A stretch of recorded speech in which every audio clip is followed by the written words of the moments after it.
So Vince, you touched on a couple of things, man, that I can relate to. Probably more of a third party to it. You talked about the accident that occurred on the bicycle.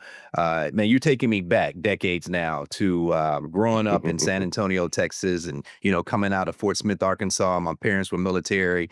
Mom was Air Force. Dad was Army, and so had a situation where there was one day where my uncle Tony was visiting the house. He drove semi trucks. He brought that semi tractor trailer and he brought it over to the house in the neighborhood, parked it right in front of the house, right? He didn't have the trailer attached, but the truck was sitting out front. And I remember my younger sister, man, I don't know what we were doing, playing football, doing something to where I started chasing her. And I didn't realize that in the moment, in the minute, in the minute's eye, man, she made a left in front of my Uncle Tony's semi truck and darted out into the middle of the street. And because of the truck was so wide, she never could see what was coming. And literally similar to your situation, man, but it was a situation where she darted outside in front of the truck. And immediately, man, there was a car coming right at the same time. The car hits its brake. Mm. It still actually hits my sister. And by the time I'm running after her, telling her that a car is coming, she bounces up. She doesn't know what has just happened, man. And like she's just running back towards the house. And it was one of those situations where, it wasn't a bike involved, but it was just my sister running and darting out in front of traffic and not realizing that in the neighborhood. And so it's one of those things I can imagine, man, going through surgery and having to go through that and just what that just mentally, how that impacted you. I know it impacted my Yeah. sister for a number of years, but she was so young at that time.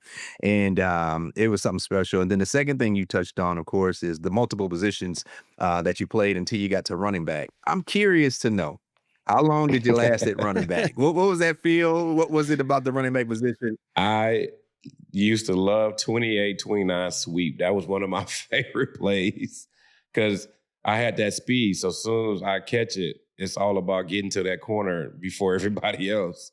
So I used to enjoy running 28 sweep and 29 sweep. I wasn't a guy that run in between the tackles like you Okay. did because I don't like nobody hitting my body.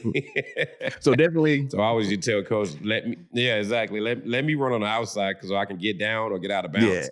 But I wasn't a guy that run between the tackles at Yeah, so all. definitely a perimeter runner, I could tell. Now let me ask you this, Vince.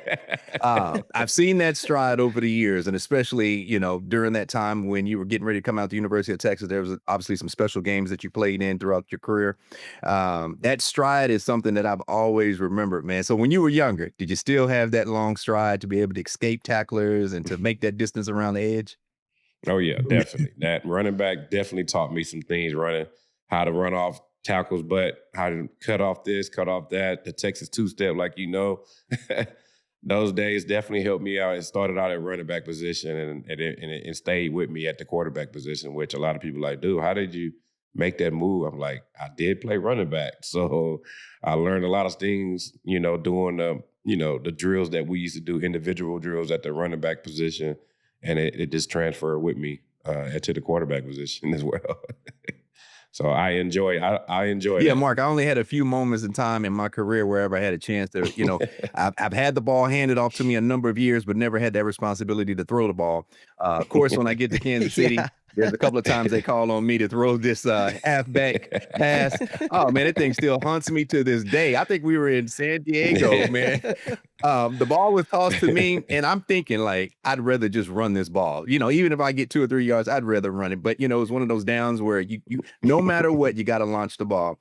And I'm running out towards the perimeter, and I'm thinking to myself, I'm just gonna just throw it up high, right? And so I think that's the worst thing to do as probably a quarterback, right? It's just to loft the Right. ball in the air. Man, I put so No, much take that air out from underneath that thing. I put so much air up underneath that ball, and I just looked at it and I said, "Man, this is a pick. This is gonna be a pick, man." Yeah. So if you look at my stat sheet, yeah, you'll definitely see a pick on my end.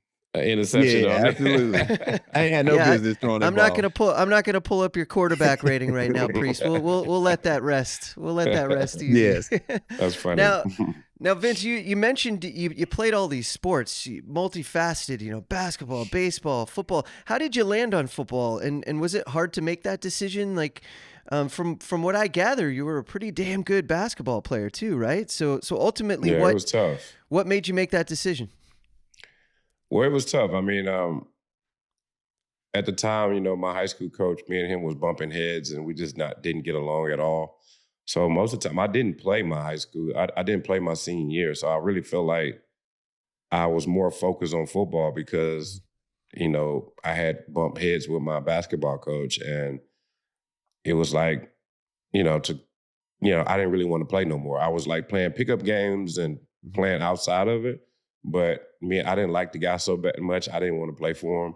So I just started focusing on football most of the time. So that's kind of how I pushed into that direction and started getting letters and from Notre Dame, from Florida State, from Kansas State, started getting letters for football. So I started really focusing in on that. So I can honestly say me and Coach Mora, we didn't get along, and I still appreciate him that he did not let me play because he kind of triggered me to go focus on football.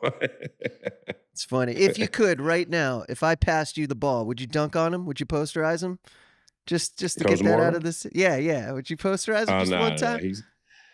I believe that he forgave me and I forgave him. So I see him. I see him to this day. He's still coaching actually at my high school, and I enjoy having conversations with him and talking about our past. And I'm happy for him. He's still doing a good job. Our basketball team actually is good every year, so I give a lot of respect to him. Yeah, Nice. But I would dunk on his ass. I like that. Yeah. So, Mark, when we were at the University of Texas, and I think, Vince, you could probably relate to this. It was that gym was probably still there at that time. I'm right across from West Jester. There you go. Gregory Hall? Was it Gregory Hall? Yeah. I believe it was Gregory Hall. Yeah, Gregory Hall. So, Mark, little story, man. When our freshman class came in 92, we had the likes of Stoney Clark, Mike Adams, Lavelle Pinkney. He was a tight end / receiver, ran a 4.3, standing at 6'5" feet tall. Kenny Harrison, of course, out of Port Arthur. And so it was a number of guys that were playing basketball whenever we had a chance to. And so that's one of the brief stories I wanted to share, man. Did you have any dunks over there in Gregory Hall? Oh, yeah. Man, we used to play at Gregory so much. Especially in the off season, we used to play against the basketball team, Kevin Durant and TJ Ford. Wow. We used to have the basketball against the top football guys that played, and we used to have that gym packed out. Like, all the students would come watch, and KD's shooting from half court, cheating and shit. Like, stop doing that, bro. You can't shoot from half court. PJ Tucker, Roy Ivory, that's a coach for the Rockets now. We had a great time, man. And that Gregory gym is a lot of history. And just to see our volleyball girls, they still play in Gregory gym to this day. And that thing be packed out, rocking.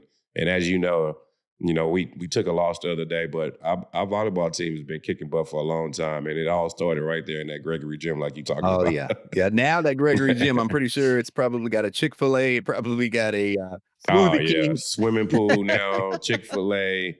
I say these kids will spoil you. Yeah, just a couple upgrades, right? You guys were just looking for one ball. Okay? And now they have Chick-fil-A. Exactly. That's hilarious. Breaking news from Bet365. New customers bet $5 and get $150 in bonus bets, win or lose. Sign up, place a bet for $5 and get $150 in bonus bets, win or lose. Bonus bets can be used on the spread, player props, futures, and so much more. Whatever the moment, it's never ordinary at Bet365. Hey, do you have a gambling problem? Call or text 1-800-GAMBLER in Arizona, Colorado, Illinois, Indiana, Kansas, Kentucky, Louisiana, Maryland, North Carolina, New Jersey, Ohio, Pennsylvania, Tennessee, and Virginia. Or 1-800-BETS-OFF in Iowa. 21 plus only, 18 plus in Kentucky. Please gamble responsibly. Must be present in Arizona, Colorado, Iowa, Illinois, Indiana, Kansas, Kentucky, and select parishes in Louisiana, Maryland, North Carolina, New Jersey, Ohio, Pennsylvania, Tennessee, and Virginia. $10 minimum deposit required. Terms and conditions apply. In-app only.